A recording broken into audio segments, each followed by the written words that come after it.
the frozen air cut through Marcus Thompson's threadbare jacket like 1,000 tiny knives as he stood at the bus stop, his 7-year-old daughter Emma pressed against his side for warmth. He'd given her his only scarf that morning, watching her small fingers struggle with the zipper of her too-thin coat. The one he'd bought at Goodwill 3 months ago, already fraying at the seams. His paycheck from the warehouse wouldn't come until Friday, still 4 days away, and the checking account showed $23.67, just enough for groceries if he was careful, just enough to keep the lights on for a few more days. The numbers haunted him as he waited in the December darkness, his breath forming clouds that disappeared into the night. This was his life now, a careful calculation of survival, a constant balancing act between his daughter's needs and the crushing weight of bills that never stopped coming. Marcus had never imagined this would be his story. 3 years ago he'd been married, employed as an assistant manager at a local electronics store, and living in a modest but comfortable apartment. Then Sarah got sick. Cancer, the doctors said, and even with insurance, the medical bills became a tsunami that drowned their savings, then their credit, then any hope of staying afloat. She fought for 18 months, and Marcus fought alongside her, eventually losing his job because he'd missed too many shifts staying by her bedside.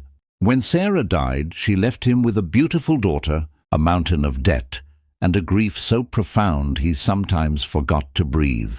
Now he worked night shifts at a warehouse, stacking boxes and loading trucks, while Emma stayed with Mrs. Chen, their 70-year-old neighbor, who charged him almost nothing because she understood what it meant to struggle. The work was brutal on his back. The pay was barely minimum wage, but it was all he had. Every morning he picked Emma up, got her ready for school, spent a few precious hours with her, then tried to sleep before doing it all over again. His coat, the heavy winter one he'd owned for a decade, had finally given, up 2 weeks ago, the zipper breaking beyond repair, the lining torn to shreds. He'd been making do with a lighter jacket, telling himself he'd get something warmer when he could afford it. The bus was late, again. Marcus checked his phone, 11:47 p.m. His shift started at midnight, and being late meant a written warning. 3 warnings, and he'd be out. He couldn't afford to be out. Emma shifted beside him, and he looked down at her drowsy face, her cheeks pink from the cold. She should have been asleep hours ago, but Mrs. Chen had called in sick, and he had no other options. Emma would sleep on the break-room couch at the warehouse while he worked. It wasn't ideal. It wasn't even legal, probably, but it was survival. That's when he noticed the woman. She sat on the bench at the far end of the bus stop, her body rigid, arms wrapped tightly around herself. She wore what looked like business attire, a blazer and slacks, but no coat. Her lips had taken on a bluish tint, and her entire frame trembled with violent shivers. She stared straight ahead, her jaw clenched, as if sheer willpower could keep the cold at bay. Marcus hesitated. He had enough problems of his own. The smart thing would be to ignore her, to focus on getting Emma to the warehouse and himself to work on time. But even as he thought this, his feet were moving, carrying him toward her. "Ma'am, are you all right?" She looked up, and he saw tears frozen on her cheeks. Her eyes held a hollow kind of desperation. He recognized the look of someone who'd reached the end of their rope. "I'm fine," she said, her voice shaking as badly as her body. "Just waiting for a ride." Marcus knew a lie when he heard one. He'd been telling them to himself for years. "I'm fine. We're managing. Tomorrow will be better." All the comforting untruths people told themselves. To get through one more day. "You're freezing," he said simply. Then, before he could think about it, before logic and self-preservation could stop him, he shrugged off his jacket. "Here, take this." "No, I can't," she started. But Marcus was already draping it over her shoulders. "I insist. I'm from Chicago originally." "This is nothing," he lied with a smile that didn't quite reach his eyes. The cold immediately bit into him through his thin work shirt, but he ignored it. The woman pulled the jacket tighter around herself, and something in her face cracked. "Thank you," she whispered. "You have no idea." "Thank you." "What happened to your coat?" Marcus asked gently. She laughed, a bitter sound. I gave it to someone else who needed it more. Or I thought I did. Turns out they just wanted to sell it for drug money. Grabbed my phone and purse too when I wasn't looking. Left me with nothing. Her voice broke. I've been sitting here for 2 hours.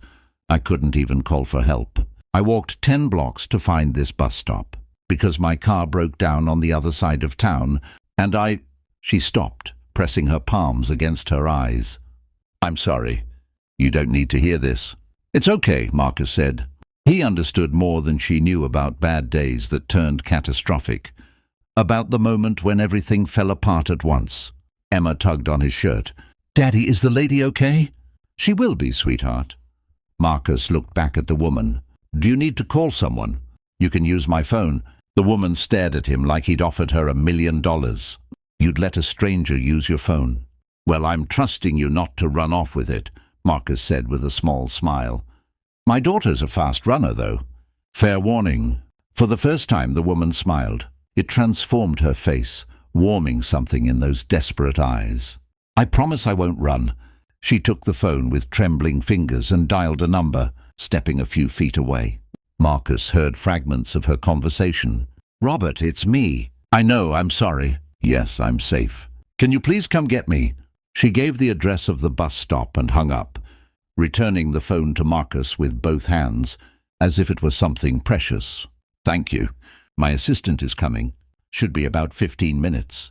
She sat back down on the bench, Marcus's jacket wrapped around her shoulders, and gestured to the space beside her. Will you wait with me? I feel like I should know the name of the kindest man I've met in a very long time. Marcus sat, pulling Emma onto his lap to keep her warm. Marcus Thompson. This is my daughter, Emma. Hello, Emma, the woman said softly. I'm Victoria. Victoria Chen. They talked while they waited, their conversation flowing with surprising ease. Victoria asked about Emma, about Marcus's work, and he found himself sharing more than he intended.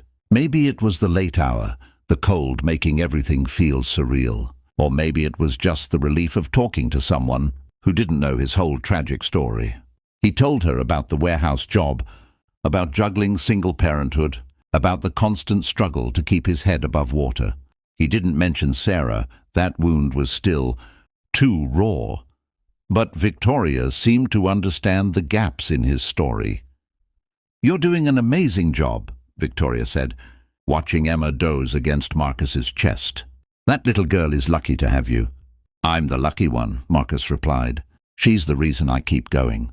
Victoria nodded slowly, something thoughtful in her expression. What did you do before the warehouse? Retail management, electronics store. It wasn't glamorous, but I was good at it. Good with people, good with inventory systems, good at motivating teams. He shrugged. Life had other plans.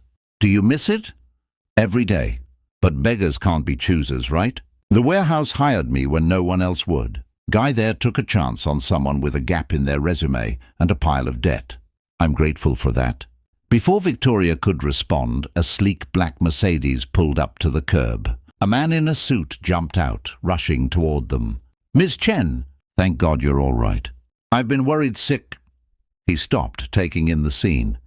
His boss, wrapped in a stranger's worn jacket, sitting next to a man in a thin work shirt holding a sleeping child. I'm fine, Robert. Thanks to Marcus here. Victoria stood slowly, as if reluctant to leave. She started to remove the jacket, but Marcus stopped her. Keep it, please. It's old anyway, and you need it more than I do right now. I can't take your jacket, Victoria protested. You'll freeze. I'll be inside the warehouse in 20 minutes. Climate controlled. I'll be fine. Another lie, but a necessary one. The bus would be cold. The walk from the bus stop to the warehouse would be brutal. But he couldn't take the jacket back now. Something in him needed to do this one good thing, to prove that the world hadn't made him so cynical that he'd let someone freeze to protect himself from discomfort. Victoria reached into her blazer pocket and pulled out a business card, pressing it into Marcus's hand. Please, call this number tomorrow. I want to repay your kindness. That's not necessary. It is to me. Please, Marcus, call. The bus pulled up then, its doors hissing open with a blast of diesel fumes. Marcus gathered Emma in his arms and stood. I hope things get better for you, Victoria. They already have, she said quietly. Because of you. Marcus carried Emma onto the bus, found a seat, and only then looked at the business card in his hand. In the dim light, he could barely make out the text. Victoria Chen, Chief Executive Officer, Tech Global Industries. He blinked, reading it again. CEO. He'd given his coat to a CEO. He almost laughed at the absurdity of it. The next morning after his shift, after getting Emma to school, Marcus sat in his apartment staring at the business card. He should call. Victoria had asked him to, but what would he even say? He didn't want charity. He'd already given away his jacket. He didn't need her pity on top of it. He set the card on the counter and went to sleep. The phone rang at 2 p.m., jarring him awake. Unknown number. Hello, Mr. Thompson. This is Robert Kim, assistant to Victoria Chen. Ms. Chen wanted me to reach out since she hasn't heard from you. Do you have a moment to talk? Marcus sat up, running a hand through his hair. Yes, I'm sorry, I wasn't sure if I should call. Ms. Chen would very much like to speak with you. She asked me to coordinate a meeting at your convenience. Would you be available to come to our offices tomorrow morning? I work nights. I could do late morning after I get my daughter to school. Perfect. Let's say 10 a.m. I'll send you the address. The Tech Global Industries building was downtown, all glass and steel, the kind of place Marcus used to walk past and wonder what it was like inside. The lobby alone was bigger than his apartment, with marble floors and a waterfall feature that probably cost more than he made in a year. He felt profoundly out of place in his cleanest jeans and a sweater with a small hole near the hem. Robert met him at reception, ushering him into an elevator that climbed silently to the 20th floor. Victoria's office overlooked the entire city, floor-to-ceiling windows revealing a panorama of rooftops and distant mountains. Victoria stood when he entered, smiling warmly. She wore a sharp black suit and looked every inch the powerful executive, but her eyes held the same warmth from that night at the bus stop. Marcus, thank you for coming. Thank you for the invitation. I have to say I didn't expect all this. He gestured vaguely at the office. I imagine not. Please sit. She settled into the chair across from him rather than behind her imposing desk. I wanted to explain who I am and why that night meant so much to me. Tech Global Industries is a company my father built from nothing. When he died 5 years ago, I took over as CEO. It's been the honor of my life, but also the greatest challenge. Last week, we lost a major contract due to some mistakes, made by my team, mistakes that were ultimately my responsibility as their leader. The board met the day before I saw you at that bus stop and they weren't kind. There's talk of replacing me, of selling the company. She paused, looking out at the city. I left that meeting feeling like a failure, like everything I'd worked for was crumbling. I was driving to clear my head when my car broke down, then the theft. It felt like the universe confirming every doubt I had about myself. I sat at that bus stop thinking about how easy it would be to just give up. Marcus understood that feeling more than he wanted to admit. Then you appeared, Victoria continued, turning back to him. A man who had every reason to ignore me, to save what little warmth you had for yourself and your daughter. But you didn't. You saw someone suffering and you helped, even at cost to yourself. You reminded me what real character looks like, what real strength is. Her eyes glistened. You reminded me why my father built this company, not to make money, but to make things that help people, to create jobs that give people dignity, to be the kind of business that makes the world a little bit better. I just gave you a jacket, Marcus said quietly. You gave me much more than that. You gave me back my sense of purpose. Victoria leaned forward. I looked you up, Marcus. I hope you don't mind. Your former employer has nothing but good things to say about you. Says you were one of the best managers they ever had, that customers loved you, that you turned around their worst-performing store in 6 months. He said losing you was one of his biggest regrets. That if you ever wanted to come back, he'd hire you in a heartbeat. Marcus felt heat rise to his face. That's kind of him to say.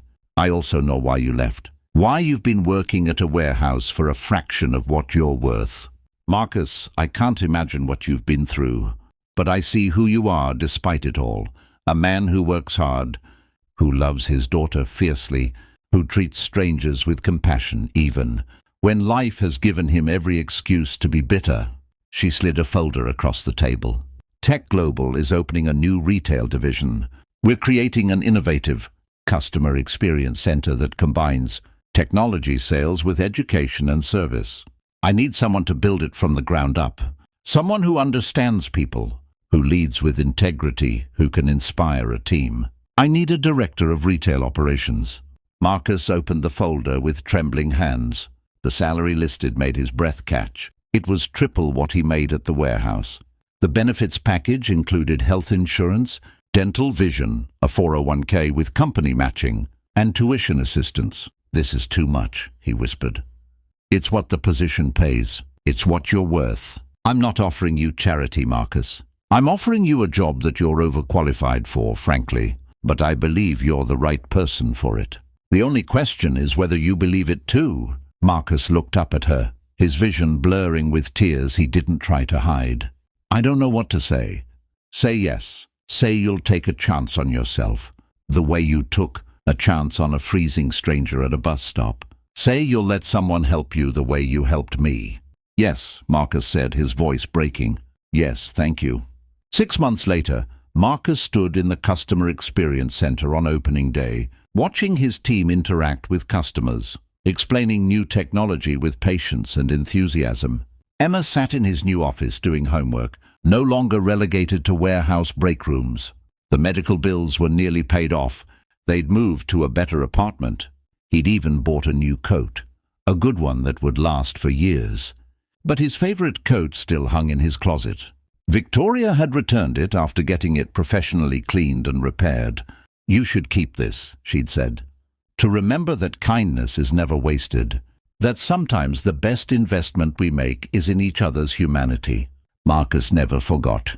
And every year on the anniversary of that cold night, he and Victoria volunteered together at a homeless shelter, distributing coats to people who needed them, because they both understood that warmth shared was warmth multiplied, and that sometimes the coldest nights led to the brightest mornings.